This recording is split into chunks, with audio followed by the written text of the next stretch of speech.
Hello guys, তোমরা সবাই কেমন আছো? আশা রাখি ভালোই আছো। আজকের দিনটা আমি জানি আমাকে দেখে বুঝেই যাচ্ছে যে আমার মনটা ভালো নেই। তার কারণ কি জানো?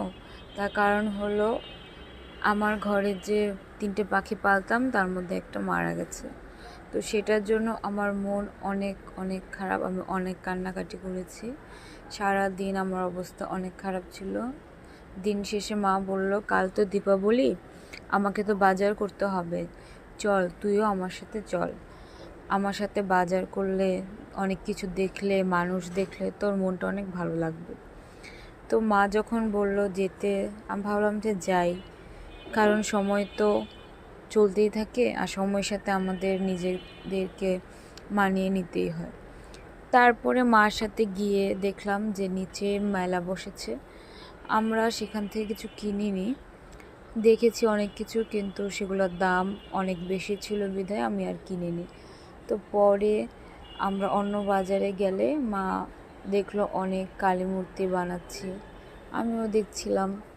দুজনে ঠাকুর দেখতে দেখতে এগোচ্ছি। তো বাজারে যা যা বিক্রি করছো তার মধ্যে আমি প্রদীপ কিনে নিলাম। আমার কিছু প্রদীপ পছন্দ হয়েছিল, ওখান থেকে আমি পছন্দ করে কিছু প্রদীপ কিনলাম।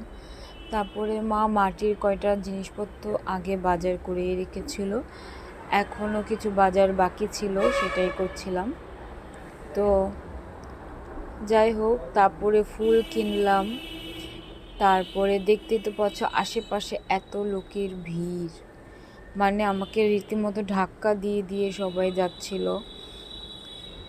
আমার ভিড়ের মধ্যে আমি এক সাইডে দাঁড়িয়ে মায়ের জন্য অপেক্ষা করছিলাম। তো যাই হোক, তারপরে দেখতেই পাচ্ছ কত রকমের প্রদীপ নিয়ে বসেছে, কালার করা মাটির প্রদীপ, মাটির পলিশ করা প্রদীপ, অনেক অনেক প্রদীপ ছিল।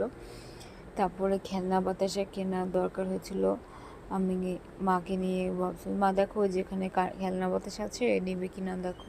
তো মা পছন্দ করে খেলনা বাতাসা নিল। তো আমাদের সব বাবা মতো নিয়ে আমরা যখন এগোচ্ছিলাম, দেখো কত সুন্দর আলো লাগিয়েছে, কালকে মা আসবে। তো যাই হোক, আমার মন খারাপটা হয়তো কমে যাবে আস্তে আস্তে।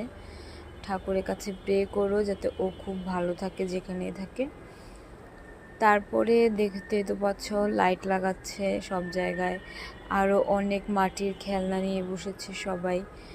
তো এরকমই যাচ্ছিলাম। কিছুক্ষণ আগানোর পর দেখলাম যে এক জায়গায় ফুল বিক্রি করছে। তো মাকে বললাম, মা কিছু ফুল কিনে নাও, এটা দিয়ে মালা গেঁথে দিও। তো মা ফুল কিনলো, তারপর বাসায়